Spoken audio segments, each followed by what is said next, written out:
my whole career. So, that's not new to me. I'm used to playing that role. That's the role they gave me. But, I just have to go in there and be myself. I have to go in there and be Danny Garcia, believe in myself 100%, mentally, physically.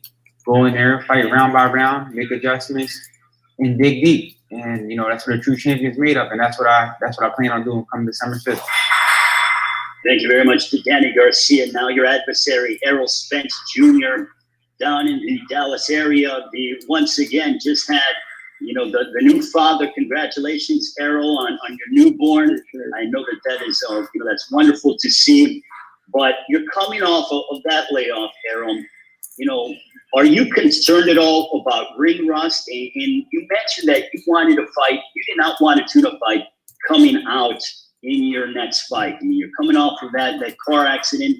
You're the 14-month layoff, but you just seem to want any and all challengers. Why Danny Garcia? Like I said, I picked Danny Garcia just so I can rise up to the occasion. I feel like, he was a great fighter, and I still in my favor off a car crash.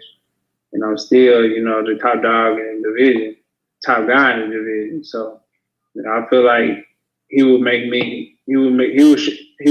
I would show that, I'm just a great fighter, and he's a great opponent. His dad gets me hype, just him saying how they're gonna dictate the pace and how you gonna, come forward and throw punches and this and that and come take the belt from me in my hometown.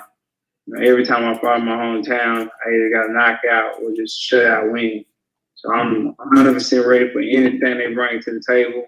Come forward with the box, a knockout, stand there and fight. We can do whatever they need to do. But at the end of the day, I'm going to listen to my coach dictate the pace. And I'm not going to get into the little heads game like with Sean Porter and things like that. Because I fought Sean Porter game and I beat him at his own game. I'm sure his dad want me to, stand there and slug with Danny Garcia. And he got a rock dog chin. But at the end of the day, I'm going to do whatever I need to do to win the fight. I want to go with Derek because we're having some mic issues. But Derek, with you, in terms of, you told me that ERROL is hitting harder now than he ever has been. What do you feel is the key to success in that regard? I think that it's about just setting up what you want to set up. It's not easy. Derek, I'm sorry, it's Kelly. If your microphone is not working, it's hard to hear you. We're going to have to just try to fix it on the ground there. If the camera people could fix it on the ground, and we'll hold questions for Derek, please. Sorry. Did you take out one of the AirPods? We can hear it. Put the other one back in, I think. That was the other one? We can hear you too, camera lady, so if you Yeah, it has to be his. tell her to get off. Her sound is fine.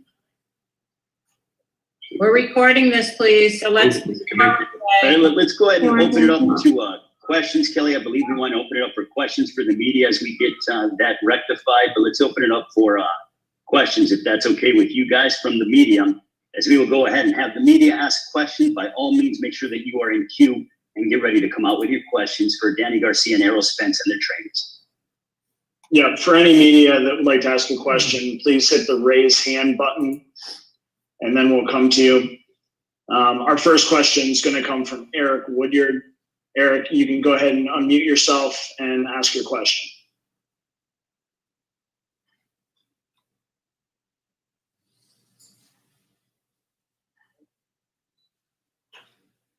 What's up? How you doing, Earl? Good. Can y'all hear me? Yeah, I can hear you. Okay. Just for you, you talked about not wanting to tune-up fight, and taking these risks, man. Do you feel like at this point in your career, you need these type of fights to continue to cement your legacy and take these risks? Because a lot of guys don't want to take these type of risks. So for you, like you say, jumping right out, what does that mean for you? Are you feeling that urgency to make these type of statements at this point in your career? Definitely, man. It's up to me to make that big splash, especially coming from my car accident. Everybody expected me, take a lesser opponent, but me taking a lesser opponent, that was back when I made my pro debut in my first 10 fights and things like that. Now I want to fight the top dogs in the division. I finally got that spot where I could fight, the big names and the guys I've been yearning to fight for. So now the time is time that I'm not gonna go backwards. I'm gonna just go forward and fight the top guys that I didn't want to fight since I was like 14, 15 and up. Since I want to try to get a book. All right, good luck, man. All right, thanks, Eric. Our next question is going to come from Jamil Parker. Jamil, you can unmute yourself and ask your question. Okay, this is for Earl. Southpaws are awkward fighters. They normally hit with straight rights and left hooks. We all know that Danny Garcia possesses power in both. How will you negate that during the fight? I watch the fight and tune in, or you gonna come buy a ticket.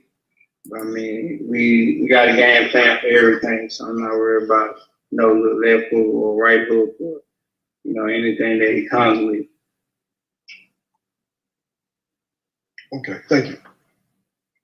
All right, thanks, Jamil. Our next question is going to come from Jake Donovan. Jake, you can unmute yourself and ask a question. Great, thank you very much. My question is actually for Danny.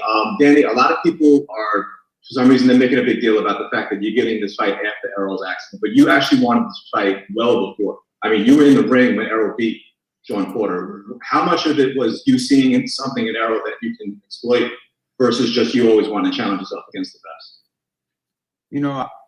After the Mikey fight and the Porter fight, I saw some holes in his game, and I felt like it's a good opportunity for me to become champion again. So, and he's a great champion. I'm a great champion, and I feel like these type of fights bring out the best in Danny Garcia. They make me run that extra mile. They make me spar that extra round. They make me eat the right meals, and they gave me the extra motivation I need. And I feel like this is the type of fight that's gonna bring out the best in me. And that's why I wanted it.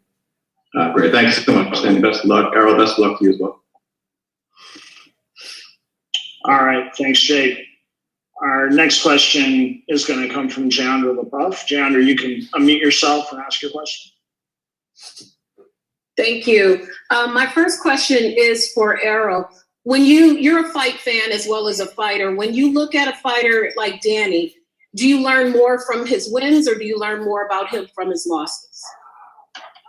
You definitely learn more from the wins. I mean, like I said, he has a lot of great wins, like great victories, and I mean, you learn a lot from just different fights. Some losses and some wins. Maybe you can learn how for the fight. Well, you learn one of the fights in the past too, like him and Lamar Peterson and things like that. So, I mean, I don't really have to watch those fights because I mean, I'm a student of the game. I'm a fan of the sport. So that's all I do anyway, is watch boxing. So I didn't watch Danny Garcia like that. Okay, thank you. And Danny, a question for you.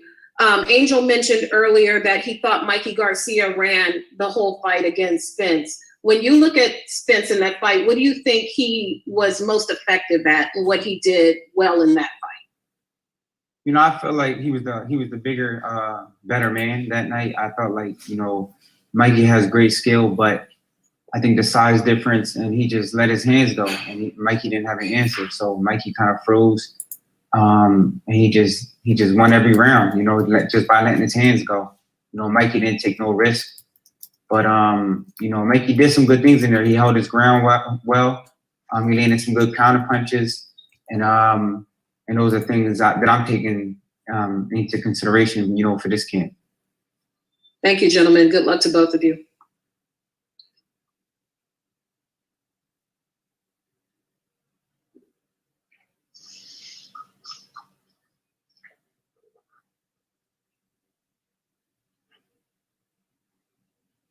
Andrew, next question.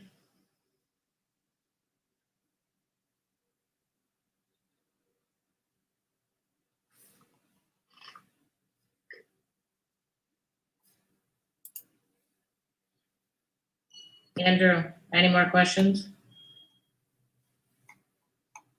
What the heck did happen? Oh my God.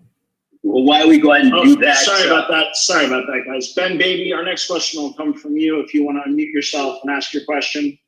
Yeah, for sure. Errol and Errol, can y'all hear me okay? Awesome. Yes, we can. Fire away. Awesome. Hey, quick question. I think all of us know about the accident, kind of what occurred. In some way, was that a real wake-up call for you and kind of what, you needed to do in and out of the ring? I mean, how did that kind of affect you moving forward after you had the accident and everything that happened? It really didn't do nothing, but just made me more focused, maybe hungrier, gave me the same hunger that I had, before I won the world title.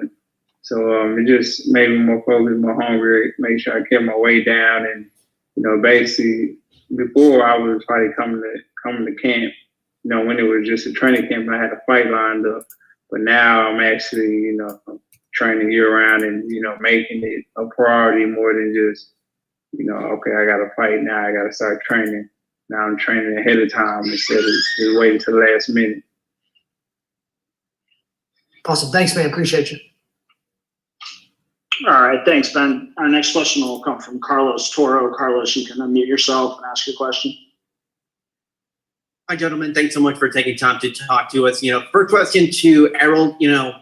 Obviously, you're back in the fold, you're training and everything, but how did it feel just getting into that first sparring session, that first gym session after the accident and preparing for the fight? How did it feel to you just kind of getting back to the fold, physically and mentally? At first, the first time I sparred, it felt kind of weird. I'm not gonna lie, it felt real weird. But after probably like the third or fourth, sparring session, everything was just clicking, and now I'm sharp as a tag now. So everything's back to normal. I feel like I wouldn't have no ring rust at all come December 5th. Quick, Derek, how has Errol looked so far in this training camp, kind of after that initial fade where he was just trying to get back into the rhythm of things? When he was getting back to the rhythm and finding himself in the ring, he still was looking good. But I think it was the level of comfort that came in that made the difference. So it's like he still looked good from the first day's spar to each day after that. But when you get more comfortable with just being back in the ring, being back home or whatever, it's you can see a difference. It looks amazing. It looks good. Everybody will see on December 5th who he really is. One quick question to Danny. Danny, I know Angel was talking about the fact that, bringing in world judges and not local judges, and you've had the two very close losses on the scorecards to Sean Porter and to Keith Thurman. Do you kind of look at this fight against Errol and believe that there is a sense of urgency or more pressure to kind of take the fight out of the judges' hands, even, with trying to bring in different judges to try to make the fight as fair as possible? Do you feel like a knockout is more of a priority this time around? My job is to fight. At the end of the day, my job is to fight. I can't go in there and worry about judges. The judges are going to do what they do. They're going to score the fight. My job is to put 110% in the gym and know that when I go in there come fight night, I'll be ready. That's my job. My job is to fight and win rounds and win fights. The judges are not on my mind. I can't worry about that. That's just a distraction. So at the end of the day, I'm worried about Danny Garcia being ready and going in there handling my business, and that's the only thing I know how to do. Thanks, gentlemen. Best of luck to the both of you come fight night. All right, thanks, Carlos. Our next question will come from Marcos Villegas. Marcos, please unmute yourself and you can ask away. Hello, Danny. Hello, Angel, Derek, and Errol. Hope you guys have all been well. I'm going to ask both Errol and Danny this question. And Danny, you can answer first. When you look at this matchup, honestly, why do you feel you can win this? What do you see there in your own game that will give you the decision or the knockout win in this fight? And that same question goes to Errol. I feel like I'm a great fighter. I'm a great fighter, and I've been in these type of fights before. These type of fights motivate me. I know what I'm built of. As long as I give 100% in the gym and stay mentally and physically ready, I know no one can beat me. And when Danny Garcia is focused like that, I know he's a dangerous man. And I believe I can beat anybody in the sport. Errol, can I get your thoughts as to why you think you will win this fight, or that something that you possess that you feel that Danny won't be able to handle the night of the fight? I just feel like I'm the champ, and at the end of the day, I'm just a fighting motherfucker. It doesn't matter. If it's inside, outside, I can just fight. So I just feel like if it gets down to the wire, we gotta lock it up. I feel like I'm gonna come out on top because I know how to dig down deep and I know how to just fight. Thank you, guys. All right, thanks, Marcos. Our next question is going to come from John Cudney. John, you can unmute yourself and ask your question. Hey guys, so this is a question first for Errol and Derek. The country's been going through a long series of lockdowns. COVID-19 has been awful. Just wondering what it means to you guys to fight in front of a live crowd at Cowboy Stadium for this fight. Me, it means, you know, it means everything. Just fighting at home and, you know, everything that everybody's been going through right now. And, you know, I just wish everybody that's going to come out, you know, be safe, wear your mask, you know, follow the social distancing protocols and things like that. And I feel like it'll be a smooth night.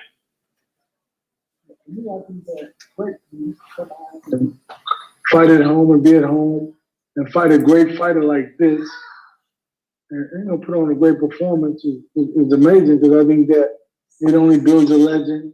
It only builds your stock. And to be able to perform at home in front of a live audience is very difficult to do. But at the same time, that's for other people who are difficult for them, because Errol's been able to perform and do well in front of the audience, and we love that. So we love we love everything that the city brings us, from people from all over the world to everybody in Dallas. We love the energy. Okay, thanks a lot, guys. Those are great answers. Okay, questions for Danny and Angel. So I'm going to ask a cynical question, but I'm interested to hear your honest answer. So you guys had already agreed to this fight, you know, as Jake mentioned earlier, but, you know, how are you approaching this now that Errol has been through the car accident? Does it give you potentially, you know, extra confidence or a different approach knowing he might have lost some speed off his fastball?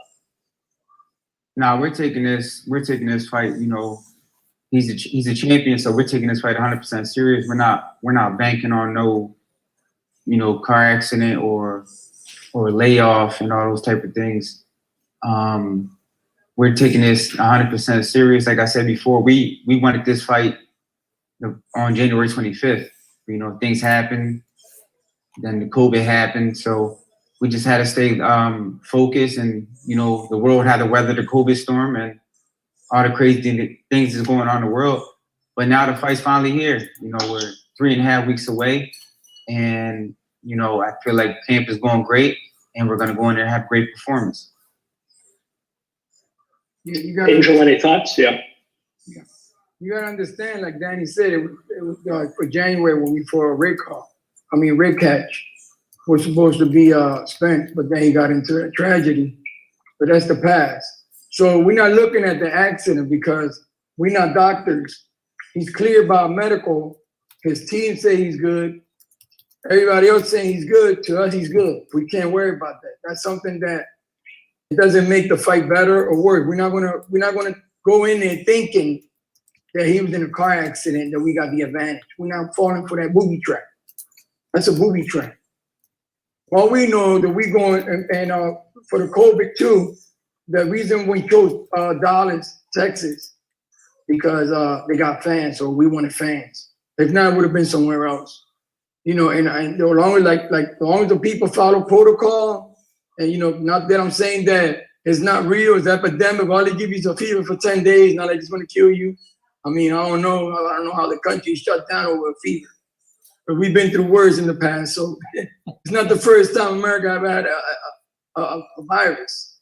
Okay, so like, as long as you follow protocol, you wear your little mask or whatever you want to wear, then you're good. But we're not worrying about that. We hopeless against protocol. We hopeless against masks. All we know is December 5th, we're going to go to Dallas. We're going to fight Spence and Danny. We're going to fight, and we're coming home victorious. That's all we got to worry about. Everything else, push to the side. It don't mean nothing to us. Like, it don't mean nothing. I had cancer. I had an accident. I had a motorcycle accident. and I'm here. So as long as you get medical clearance from a doctor, we ain't going over there thinking he had an accident. We're gonna go in there and smack him around. He's done. You know, we gotta respect him. He's a champ. So we're going in there. We're gonna fight, and we're gonna fight December 5th, and we're gonna have a great fight. And at the end of that night, and now you. So that's how it's gonna work out. Okay, thanks a lot, guys. Great answers. Thank you. All right, yep, thanks, John. We're gonna have just a couple more media asked questions here. Our next question is gonna come from Ellie Seckbag. Ellie, you can unmute yourself and ask your question. Hey guys, great to see you. I'm so excited about this fight. It's the biggest fight this year. What, for both Danny and for Earl, what do you guys do great and what does your opponent do great? You want me to go first? And you go. Yeah. Yeah, I feel like I do everything great. You know, at the end of the day, I feel like I'm a true champion. I make adjustments. You know, I could bang it out. I could box. I feel like I use my jab. And, you know, I feel like that's why I'm a 3-time world champion because, you know, I face many styles, southpaws, bangers, boxers, sluggers, been the underdog. And, you know, I came out on top. So I feel like these are the type of fights that bring out the best in me.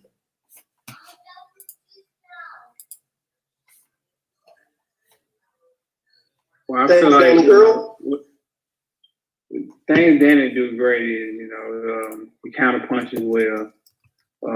Got nice, sharp, short hooks. You know, something that can't be wild, but it's still strong and, you know, hits hard. You know, has a great chin. You know, a guy that's now, you know, is willing to get hit and still come back with his shot too. So, I mean, like I said, great counter puncher. The guy that always, you know, when he is an underdog, he always rises to the occasion, at least at 140 pounds. So, you know, with me, I feel like I do a lot of things great. You know, I feel like I can box. I feel like I can bang. You know, I feel like, you know, I can do it all. So it's not just one thing I can just point out that I do great. Thank you. And then one more question. What makes your trainers, for both fighters, what makes your trainers so great? You know, I feel what makes my my trainer so great. You know, he believes in me 110%. You know, a lot of trainers are great trainers, but mentally they're not there for you. And I feel like Pops, you know, he trains you hard, but he makes you believe in yourself. And I think that's the most important thing in and out the ring. Well, for me, I feel like my coach is very detailed. You know, always paying attention to the little things.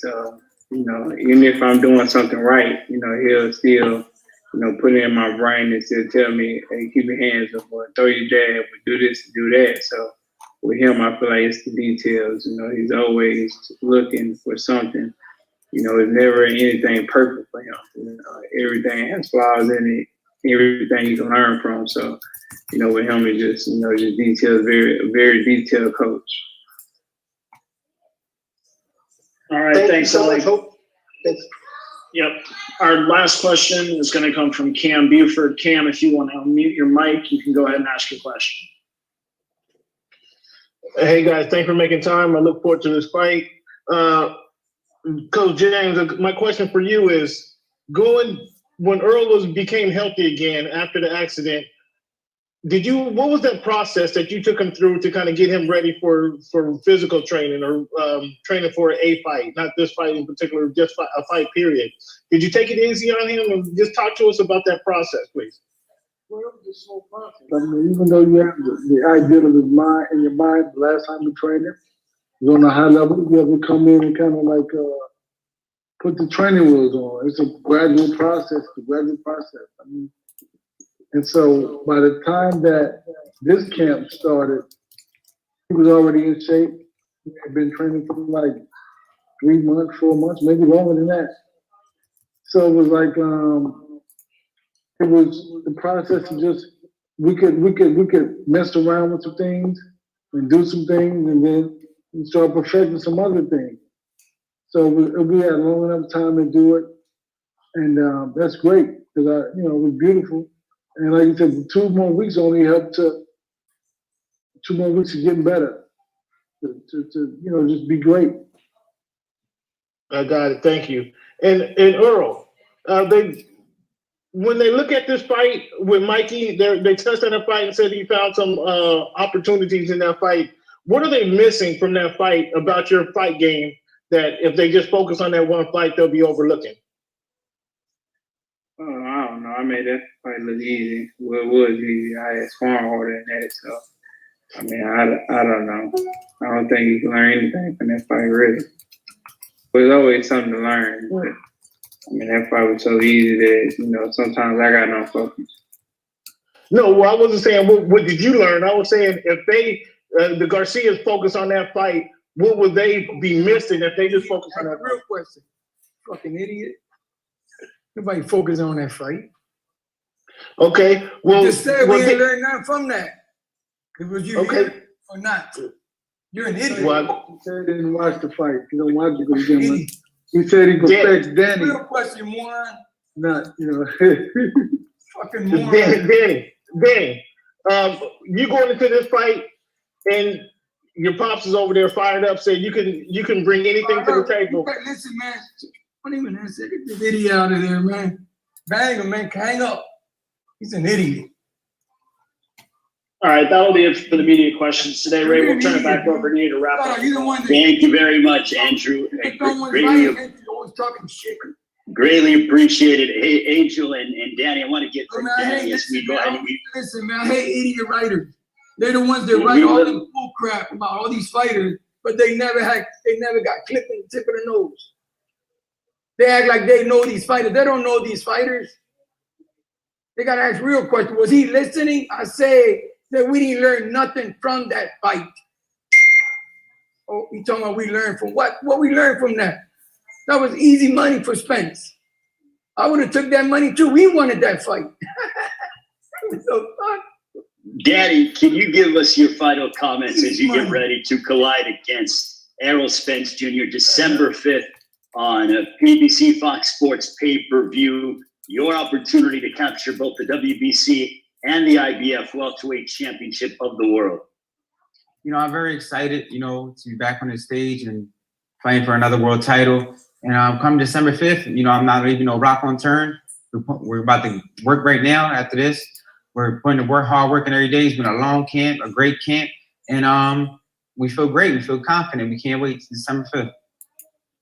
Thank you very much, Danny and Angel. We greatly appreciate it. Now for Errol Spence Jr., once again, another opportunity to defend your world championships at home, AT&T Stadium in Arlington, Texas, the home of your favorite football team, the Dallas Cowboys. What can we expect on December 5th against Danny Garcia? You can expect an action-packed fight. You know, Danny Garcia, you've seen his fights. You're always in exciting, action-packed fights. I'm always in exciting, action-packed fights. So, I mean, I think our styles are going to clash, and it's going to be a, you know, historic night come December 5th. So I can't wait. You know, I know he's been training hard. I know he's 100% focused. I've been training hard. I'm 100% focused. And we're going to put on the great show come December 5th. Thank you very much to Errol Spence and Danny Garcia. Don't miss it. December 5th on Fox Sports BBC pay-per-view, all brought to you by TGP Promotions, Man Down Promotions, and DSG Promotions. The lead-up continues. Errol Spence Jr. and Danny Garcia, welterweight supremacy on the line on December 5th at AT&T Stadium in Arlington, Texas. Limited tickets are available following COVID protocols. You can get them at SeatGeek.com, or for the rest of the world, watch it on Fox Sports PBC pay-per-view on December 5th, 9 Eastern, 6 Pacific time. Have a great one, everyone, and we'll see you during Fight Week in the Dallas area. Have a great one. Thanks, Ray. Hey, can we do one shot, you guys? I'd just like a shot of the two fighters in the camera, so if the trainers could step out. Take your chair with you. We'll get one shot of both fighters so we can get anybody can take the video. We'll have the video on record. There we go. Spence, Errol, can you move your chair over just a little bit? In the center. Thank you so much, guys. Then you'll be, yeah, excellent. Can everybody take any photos you want off the screen?